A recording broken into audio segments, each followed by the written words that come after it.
Assalamualaikum warahmatullahi wabarakatuh. Alhamdulillah. Hari ini mau membahas satu tema yang agak jarang dibahas oleh para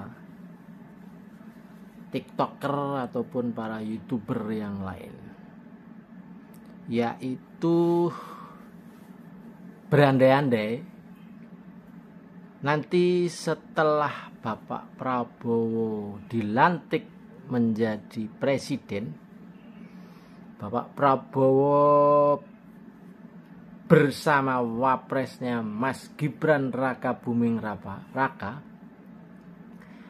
kira-kira Kapolrinya siapa ya? Kenapa ini perlu disampaikan?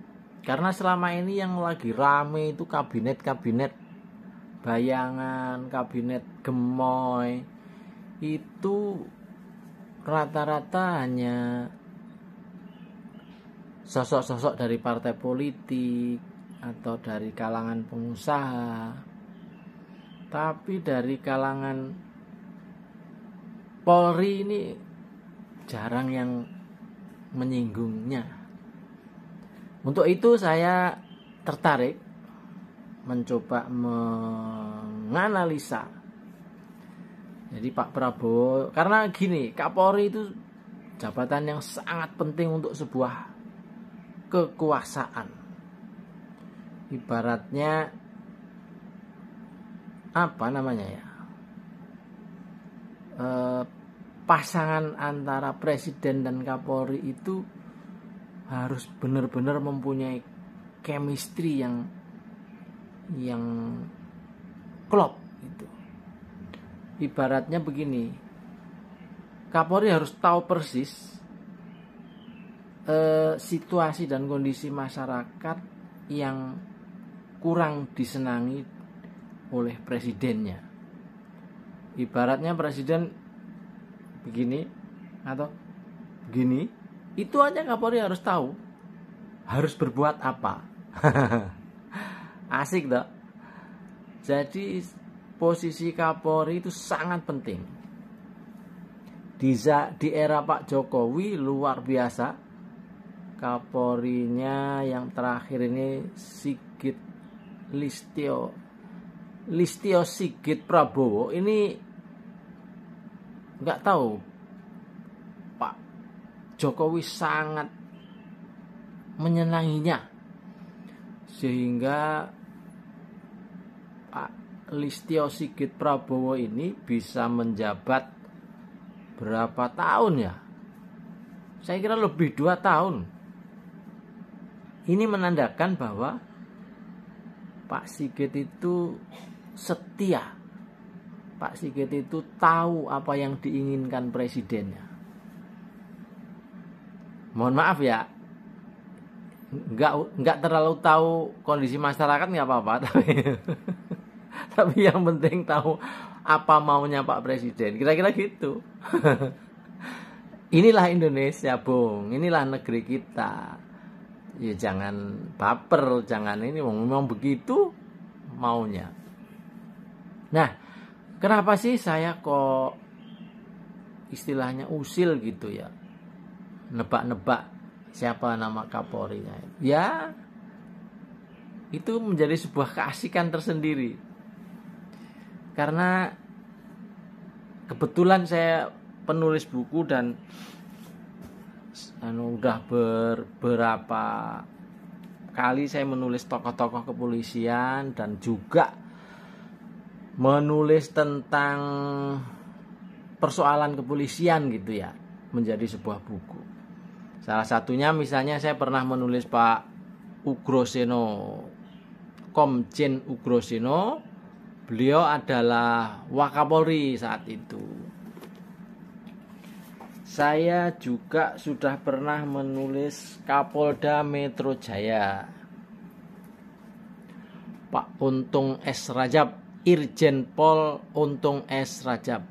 Tetapi beliau sudah wafat, sudah meninggal. Buku Pak Untung saya kira-kira 5 buku saya tulis. tentu bukan hanya buku kepolisian ya.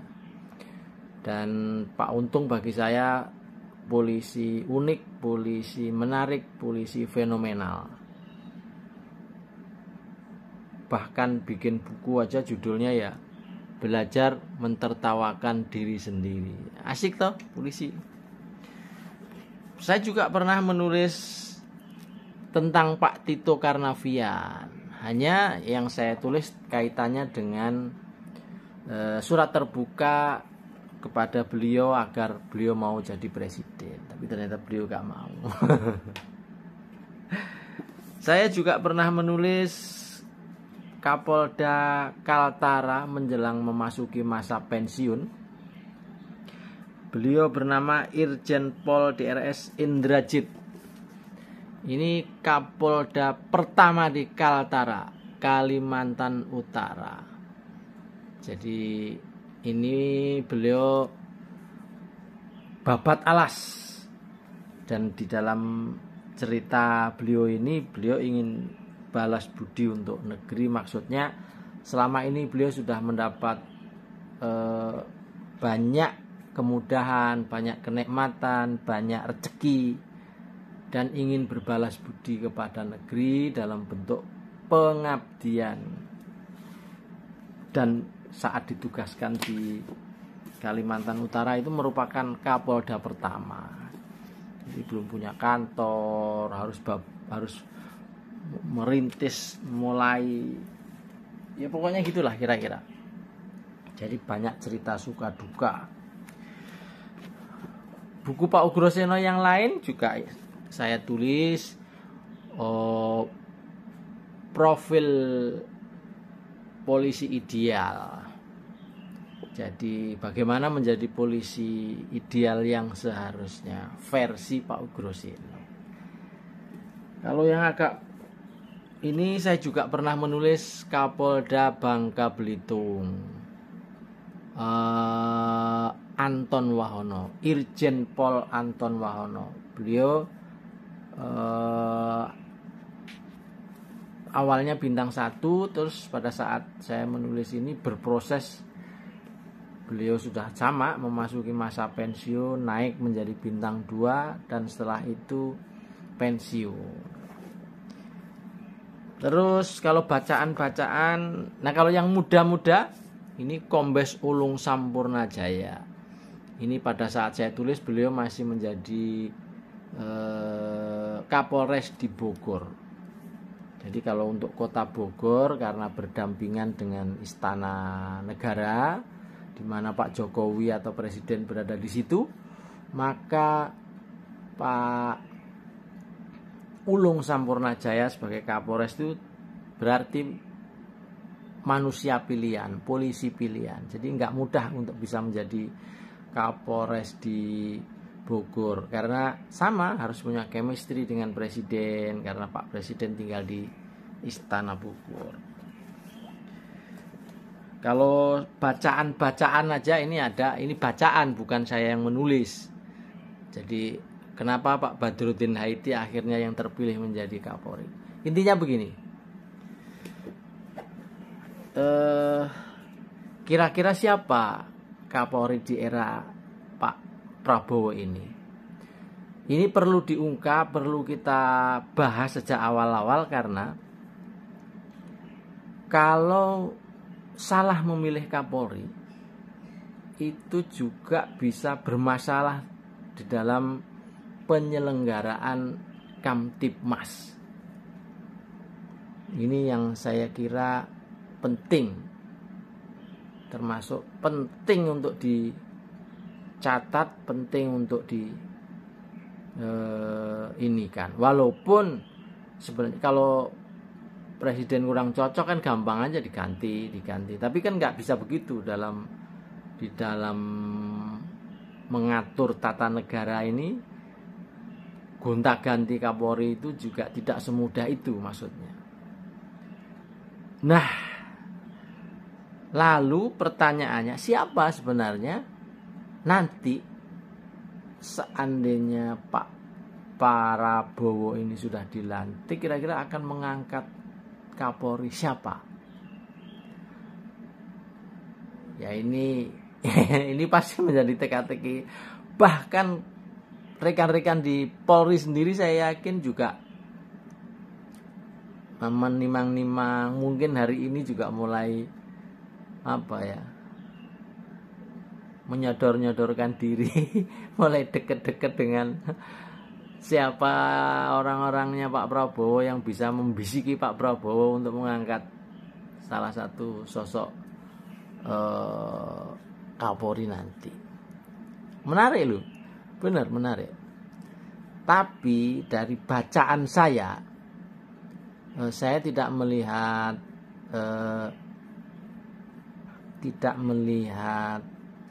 Jadi Kapolri di negeri kita ini salah satunya itu kadang-kadang ada mitos. Ada mitos, jadi seseorang bisa menjadi Kapolri kalau bla bla bla gitu. Jadi karena saya sering bergaul dengan para, katakanlah seperti Pak Ugroseno, Pak Untung S. Rajab, terus beberapa Kapolda. Saya juga pernah cukup inten berdiskusi dengan Pak Aridono Sukmanto, kemudian Pak Anton Carlian. Kan itu juga orang-orang yang saya kira berada di dalam lingkungan yang cukup dinamis di dalam Polri, sehingga akhirnya saya bisa sedikit banget memahami, ternyata Kapolri yang diinginkan tuh seperti ini. Saya memulai sering memperhatikan teman-teman di kepolisian itu sejak Pak Timur Pradopo. Kebetulan saya menulis buku saat itu, tapi baru pertama kali masuk di dunia kepolisian, menulis buku di dunia kepolisian, tapi sudah dilarang beredar. Nah dari situ justru saya makin asik untuk terus menulis buku. Waktu itu Kadif Humasnya Pak Irjen Pol Anton Bahrul Alam. Salam hormat, moga-moga Pak Anton masih sehat dan mengingat, pernah ngobrol dengan Ahmad Bahar cukup intens yang menyebabkan buku saya tidak boleh beredar, tapi harus mengganti judul, mengganti bab. Ya gitulah seninya. Di 2019 saya inten bergaul dengan Wakabaintelkam yang akhirnya menjadi Kapolda Jawa Timur. Sama, ada buku saya yang nggak boleh beredar. Halo Pak Wakabaintelkam, mohon maaf nggak usah disebut namanya. Gitu. Nah untuk besok ini, untuk eranya Pak Prabowo, Kapolri pertama yang saya duga akan diangkat ada namanya Fadil Imran. Kenapa? Saya nggak usah banyak bahas deh. Jadi saya nggak usah banyak bahas. Salah satu yang dimiliki oleh seorang Fadil Imran adalah tegas, tidak pandang bulu, terus punya nyali. Tapi biasa kalau di lingkungan keprajuritan itu yang diperlukan adalah kesetiaan kepada pimpinan. Maksudnya seorang Kapolri itu ya mohon maaf, itu harus apapun ya tunduk kepada presiden. Memang begitu aturannya. Bahkan syukur-syukur berlebih ketundukannya ini. Ini saya kira Pak Fadil Imran sangat cocok orang. Kenapa? Nanti saya bahas berikutnya. Saya akan bahas kenapa harus Pak Fadil Imran yang di sana. Dan saya tidak akan membanding-bandingkan dengan tokoh-tokohnya yang lain. Kebetulan hari ini Pak Fadil Imran juga sudah bintang 3 secara kepangkatan, itu cukup. Terus kalau yang lain-lain saya kira kok nggak terlalu banyak hal yang perlu dibahas. Sekali lagi, Halo Pak Fadil Imran, siap-siap Bapak menjadi Kapolri. Kata saya, bukan kata siapa-siapa. Saya itu kalau memprofiling orang itu nggak terlalu rumit-rumit amat. Dari wajahnya aja udah kelihatan, murah senyum. Kemudian yang penting tegas itu loh, dan mempunyai kesetiaan yang berlebih, itu yang paling penting. Dan saya kira modal itu dimiliki oleh Pak Fadil Imran. Begitukah Pak Fadil? Komjen Fadil Imran. Saya banyak memperhatikan jejak langkah panjenengan, dan ini rasa-rasanya mungkin memang garis tangan akan tongkat Kapolri. Ada istilah garis tangan, ada istilah buah tangan, ada istilah saya doakan juga Pak Fadil Imran sehat selalu, dan yang Anda miliki itu Anda tunjukkan sekarang. Apa? Kelebihan kesetiaan yang berlebih itu Anda tunjukkan dari sekarang. Insya Allah tongkat komando akan Pak Fadil pegang, insya Allah. Saya Peci Miring Ahmad Bahar. Assalamualaikum warahmatullahi wabarakatuh.